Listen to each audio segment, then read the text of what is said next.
I look? You can look at me or at the camera. Okay. So the first concept we're going to talk about, there's 5 of them. The first one is learning evangelist. So that's a really scary term. I think it's really cool. What that means is you want to accentuate the importance of learning. So you want to look at the environment and you want to make sure that you are encouraging them to want to learn and that they have the ability to learn. So everyone learns on different levels and they may need different things, different reading levels, things like that. So you want to make sure you encourage that ability and want to learn. Another thing for learning evangelists, you want to strengthen leaders for future challenges. So part of that is just encouraging that environment, once again, so that they can build on those skills and become a strong leader. The last thing for learning evangelists is to increase competitive and innovative abilities. So again, you want to encourage an environment that they can be creative. So innovative, maybe creating something new or a solution to a problem, something like that. You want to encourage that environment and those new ideas and build on that. Okay, so that's our first one, is learning evangelist. Okay. Our second one is transformational learning. So this is, a big part of this is about change and adaptation. So say you have like a teacher in a classroom, for example, and the class is really struggling with a certain concept, but you're supposed to move on from it. So I've had teachers in the past who were flexible and they would slow down, let's spend another day on this concept. So they were flexible. They changed the plan, they adapted, let's spend more time on this and maybe move on from something else that they understand. So you have to be adaptive. And what's the name of that? This is for transformational learning. Okay. Transformational. Also, with that, you can look at the perception of oneself and the reflection of their experiences. So you want to reflect back and try to get a good understanding of their perception of the knowledge or what you're going over in class, things like that. Sorry. As well as their individual development. So this is kind of tying everything together, as well as learning evangelist and transformational learning. And that can be used as a reflection of their experiences as well. Okay, so that one's transformational learning. Next, we're going to look at transformational leadership. So this one, you want to challenge their processes so that they can build on it and develop. So inspire of shared vision. So this goes back to our innovation, new solutions, new ideas. You want to make sure that they have an environment that they can build on that and continue to build on that. So you want to enable others to act and to model that way. So kind of pave the way and be an example of that innovation, and as well as encourage the heart. So that one is our transformational leadership. So that's going to lead into our effective development of leadership.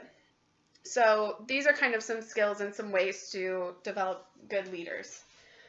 So you want to create an open climate. So safety and trust are some examples, and encourage self-directed learning. Learning activities that explore new perspectives and self-reflection.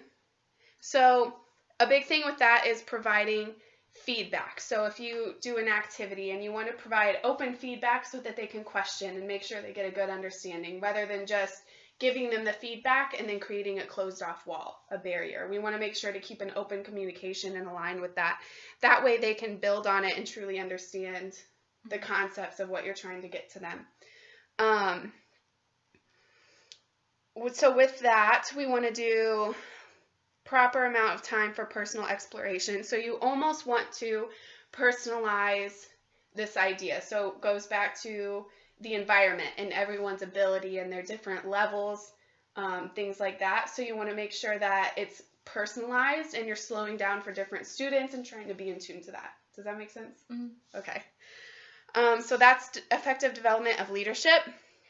And our last one is learn from failure. So this is a really hard concept for a lot of people to do because no one wants to fail.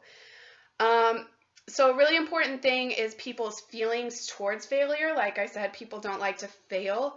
So a big part is learning how to cope with that. So kind of encouraging that process of how to cope with failure and figure out a solution and figure out how to overcome it.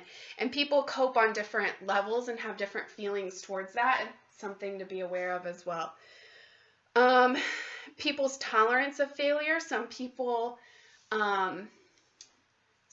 have been brought up in different environments where failure sometimes is accepted, or maybe failure is not accepted. So their feelings and their adaptations and how they may respond or cope with that is going to be different. And a really big thing is to learn not to fear failure, which is still really hard for a lot of people to do because people don't want to fail. So that's part of just encouraging that environment and creating the environment that it's okay and helping them to find a solution and overcome it. Mm-hmm. Does that make sense? Yes. Okay. So let's start. That was a lot. So let's start back at the beginning. So let's talk about our learning evangelist. So what do we remember from our learning evangelist? That you want to create an environment where people want to learn and yes. where they are able to learn. Good. And yes. I remember that part. That's it.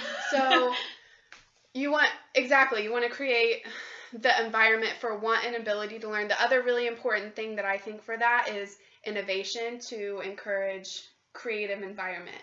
Does that make sense? Yeah. Okay. Do you have a question? No. Okay. Transformational learning. What do you remember from that? Okay, that's you want to make sure that you can adapt it to different people's abilities. Mm-hmm. So yep. I was thinking like transform, but yeah, that's a good way to remember it. Yeah. So if a couple of people are getting it more slowly, you mm-hmm. have to be able to adapt or maybe take an extra day on something that you need to explain or maybe speed up where you don't need it, where everyone's getting it. So it's kind of just like adapting to people's abilities. Yep. And then a really big thing with that too is reflection back on that. So say like, for instance, like how you said, you may spend extra time on something else. Reflect back on that and make sure that people are really coping the knowledge so they have a good understanding. Mm-hmm. Transformational leadership. I think this one was about when you want to encourage that environment where people can build off of. Is it the one where you build off of what you learned? Or mm-hmm. was that the other one? You want to kind of pave the way for leadership. Okay, so you want to create an environment where they can thrive. Mm-hmm. Yep. You want to model and show that innovative experience. And be an example, right? Mm-hmm. Okay. Yep. Good. Perfect. That's a good one. Effective development of leadership. So what are some good things that we talked about there? You remember? No. What was it? The effective development and leadership. Mm-hmm. This one was. I was getting confused between this one and the transformation leadership. Okay, was this one those where get a little confusing. Okay, you want to. So think about their climate and the kind of experiences that you want to create an environment or a climate where learning is like something they want to do accepted, and also individualize it, mm-hmm. right? Okay, yeah. Perfect. Individualizing it for their own needs and having time for them to creatively or like self-explore things that they're interested in. Yep. And that's perfect. Yeah. Okay. I remember that now. And a big thing with that too, we talked about reflection for transformational learning. A big thing is the feedback too. Mm-hmm. So what did we say about our feedback? Oh, you want to keep your feedback open. Yep. And this way they're relating it to something that they can, or bringing out a way that they can learn about it better rather than just. You just want to break down that wall mm-hmm. and keep things open. And the fifth one is learn from failure. Okay, that one's easy. You have to encourage. Well, you have to understand that different people react to failure differently, mm-hmm. and some of them might accept failure and learn from it. Some people might not, but you want to kind of create an environment where they can fail and learn from it, and then grow from there. Yep, I think the big thing to remember with failure is just to help problem solve, or help to encourage problem solving. Not necessarily do it for them, but help to encourage that process. Right. Does that make sense? Yes.